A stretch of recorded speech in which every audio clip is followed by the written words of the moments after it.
Hey, it's Daryl here again, and I've gotten up ridiculously early in the morning. You can see the sunrise is just coming up behind me. I've got 219 kilometers on my guessometer, and this is ski trip 2.0 in the Leaf. So I'm going to go up, hopefully ski this afternoon, and then come back home in a couple of days. So I might be able to get like 2.5 days of skiing, which will be totally awesome because it's a big weather high. You can see how amazing the weather is right now. There was ice on that car that just went past because it's quite cold being the middle of winter. It's still recycling day on the street here, and yeah, I'm off to the expressway. There we have it, 218 kilometers on the guessometer now because I drove down the road a little bit.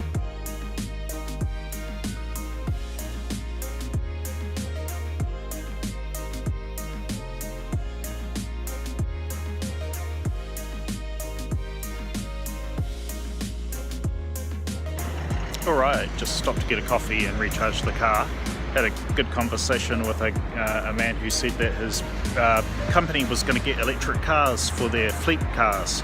He said that they're probably going to get hybrid plug-in cars because that's just the most efficient thing to do for them. One of those perfect mornings in Palmerston Nort here, got the city council building in the middle there. It's spring. Early spring, so it's freezing actually. There was quite a lot of frost on the drive up here so far. You can see my car parked over there, plugged into the charger on the square.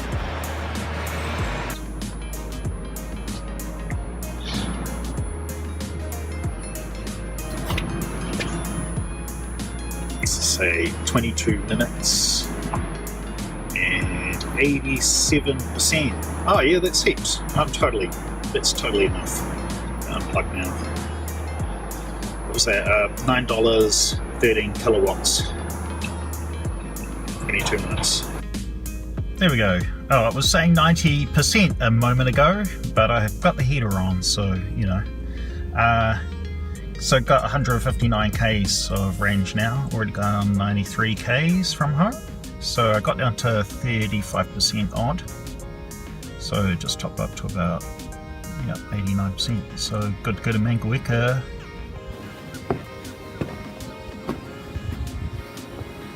This is the Stormy Point lookout, and it has this amazing view.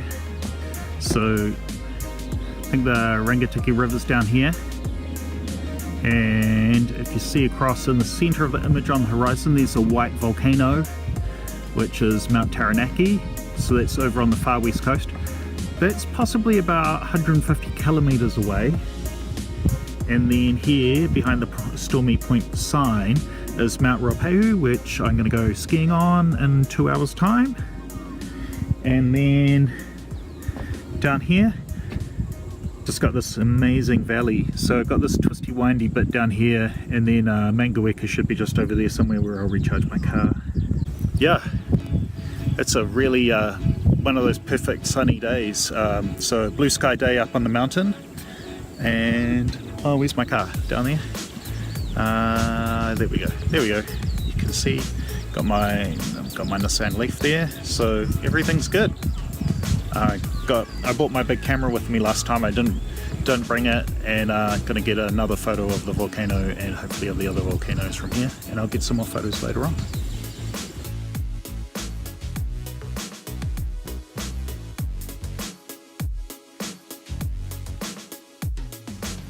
Just one more thing. Also, yeah, driving in the hills and stuff takes more power. So I'll just turn the camera around so you can have a look. So you can see 50% of the battery is forecasting 74 kilometers, which would give me 150 k's odd for the whole battery. I already charged to 90, and I think I was on 90 in Palmerston North, or 93. So I've driven 50 kilometers since I recharged. So from 40% of the battery I got 50 kilometers, so it was, yeah, just different terrain, different range. Here's a fun thing. I've driven another 10 kilometers or so, and I'm on 50% still because I went on a lot of downhill, a little bit of uphill as well, but managed to regen some power, and now I think the forecast range is even better as well, so that's quite fun. And also I got to stop in this beautiful little valley. It's just a nice few little houses down here, some farms and things, and yeah, it's just amazing landscape and a really beautiful drive around here. There you go, look at that. On these roads you have to drive pretty slow in some places because it's pretty windy if you don't know the road. Alright, got to Mangaweka with 25%, so that's awesome. So I went through the hill way, which is the shorter, well, through the valley way is probably a better way of saying that. I went through the valley, used less power. I charged to 10% more than I did the previous time, because previous time I charged to 80% in Palmy, this time I charged to 90%. So 80% is okay for driving that way. I would have got here with 15%, which would have been pretty sweet. So that was good. So I left Palmy at 95, so that's another 83 or so kilometers, I think, on this leg. So 83 kilometers from 90 to 25%. Yeah, and there's the Mangaweka charger. Got the cafe. I'm gonna go and see if I can find some delicious something to eat for lunch.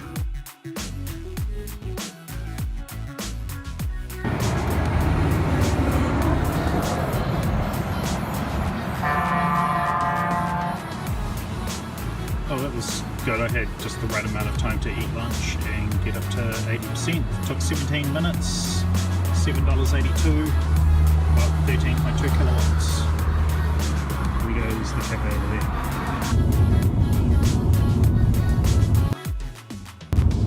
It's the terrible long steep hill coming out of Mangaweka that uses like 10% of your battery to go 5 kilometers. The good thing about this is that I'm just driving at 75 kilometers per hour to try and not burn too much energy. But it's really beautiful scenery, so I'm just driving at 75 kilometers so that I don't burn too much battery. And also, it's really beautiful scenery, so I think that's awesome. And just like what's happening now, trucks can pass, you know, or cars can pass you because you don't have to drive at 100k, which is good. I just stopped at this picnic area because the snow on top of the mountains looked really pretty. There's a nice valley with a river in it down there. Yeah, trying to get a slightly better pretty photo. It's everything's a bit obscured by the forest. Tiny bit of cloud up the top of the mountain there.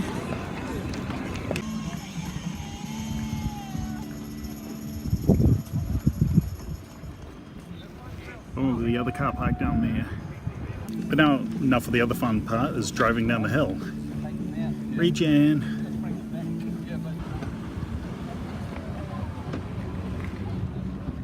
Right, and so now I'm at the bottom of the hill a little while later, and I've got 68% and 156 kilometers. I think that is quite a contrasty difference. So I've done almost 300 k's today, and by the time I go and get dinner and back, I will have done 300 kilometers, I would imagine. So yeah, it is pretty easy to use a electric car for everyday, do all your normal things you would normally do electric car now.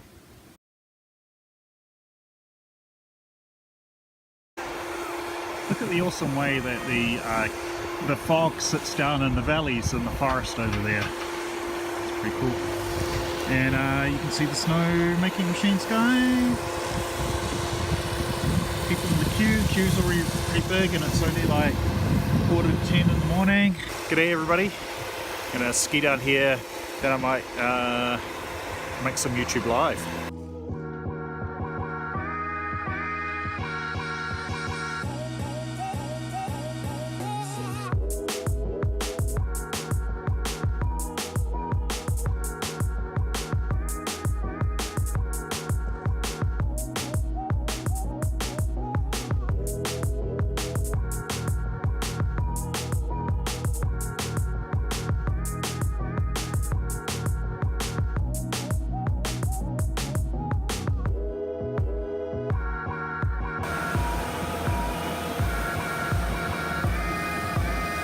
So we've got the snow machines going here, so it's quite noisy, and so you can you might be able to see the snow coming in. Everybody's having an awesome day. It's pretty busy for a Friday because everybody's taking a day off work. I'm going to try and do a live stream later on because my previous live stream I've got no video in it, so I don't know what was going wrong there.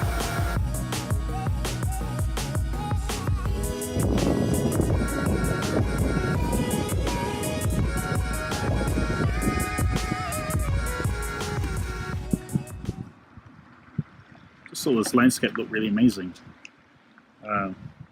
So like a layer in there. It's cool.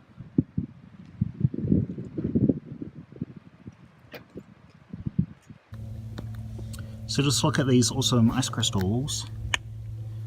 It's cool how the frost grows. So the frost grows standing up, and then it falls over when it gets too long, or it blows over in the breeze, or I guess the melt happens, and then it falls over.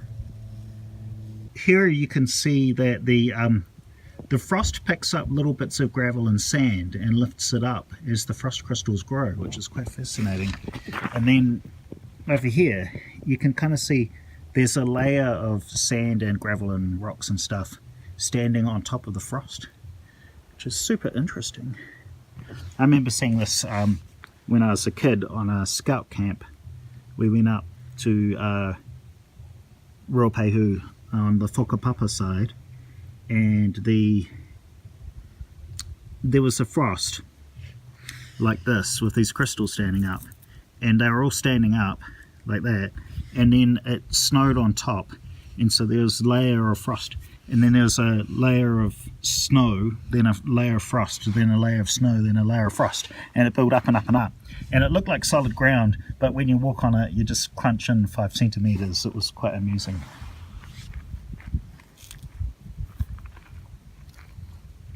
It's actually pretty firm. It's quite cool. Okay everyone, so that was another good round of skiing. I'm pretty exhausted.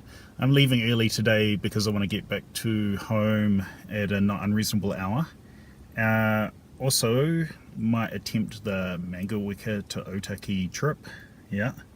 I've got 40% on my battery, which means that if I had driven if I'd just stayed overnight and driven up the mountain, I'd be really basically on nothing, or actually less than nothing, because I think I was on 43%.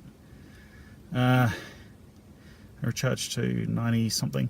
I'm not really sure on the maths on that. It's so close to have been a pain in the neck. I might have gotten halfway up the mountain and discovered that I wouldn't be able to get to the top, which would have been a real downer.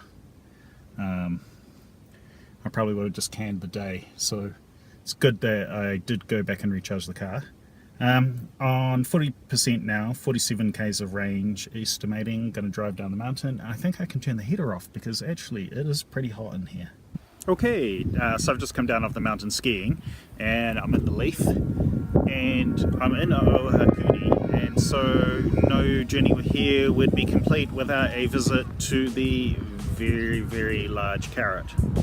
So, you know, other countries might have a giant pineapple or a giant banana or statues of people carved in mountains, but here in Ohakune we've got a very large carrot. And the Heritage Pathway here is a park which has got quite a lot of stuff happening in it, and I'll just show you some of the amusing stuff that's in the park.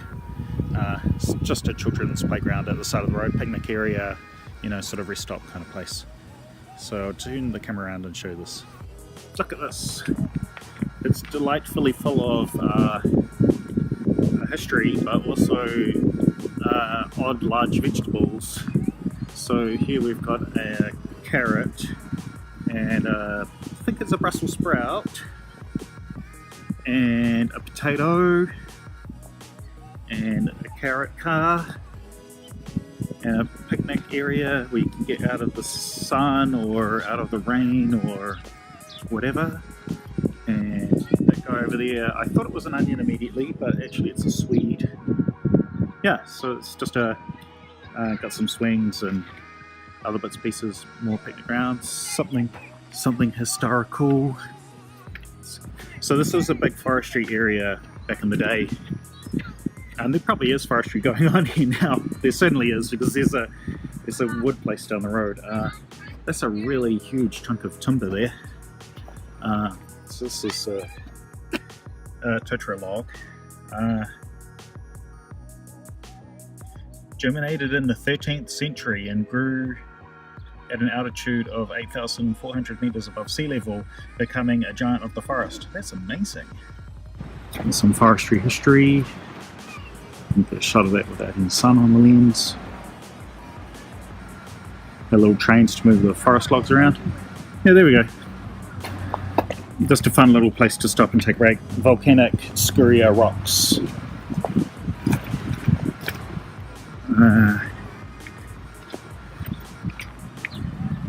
Jump potato.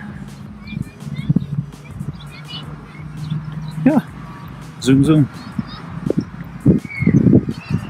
And over there, past the swings, is the mountain where I went skiing. Yep, there we go. The supergiant carrot. That's another awesome Kiwi thing. Well, Sunny, I'm just doing a video because I'm at the charger and it's not working.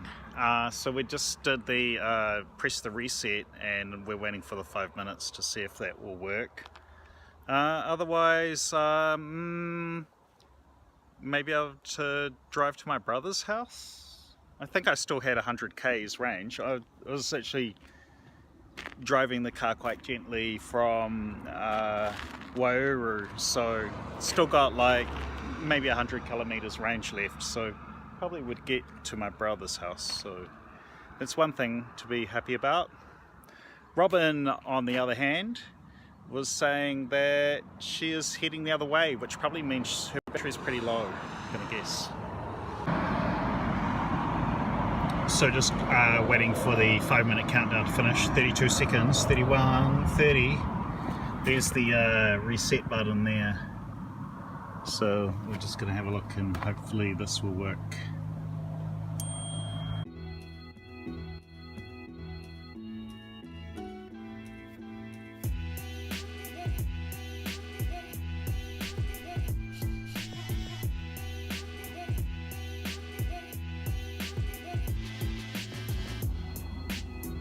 I just met the Green Party candidate, Robin McCandless.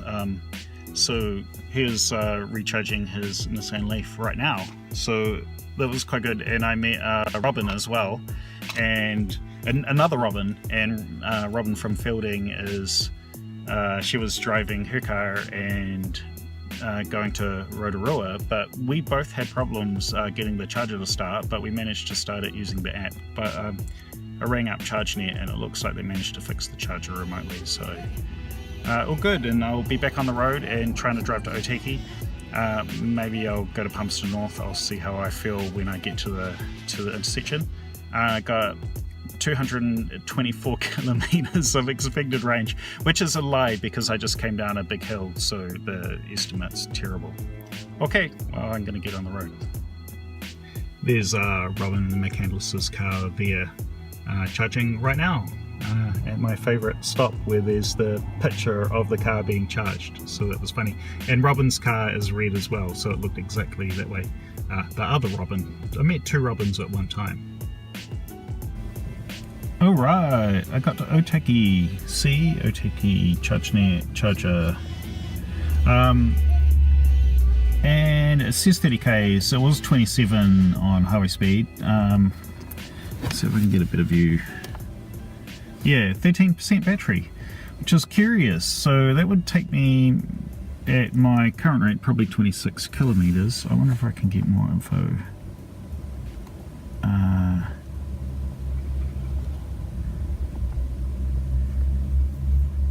7 kilometers per kilowatt hour, but that's in percentages, not in kilowatts. Yeah, that meter's not good. So normally I get about 2% per whatchamacallit, so 26 k's, and if I go on my GPS and go home, where to go home, And then... Turn left on Waiouru Road, then turn right. Okay, so it says 22 kilometres to home and 30 kilometres on the thing, so it's potentially possible that I would be able to drive the rest of the way home, but you know, I'm risk adverse, especially at this time of the evening. I don't want to put up with any hassles. There we go, quick walk around the supermarket, grabbed a couple of things that I needed, got to 31%, that's heaps.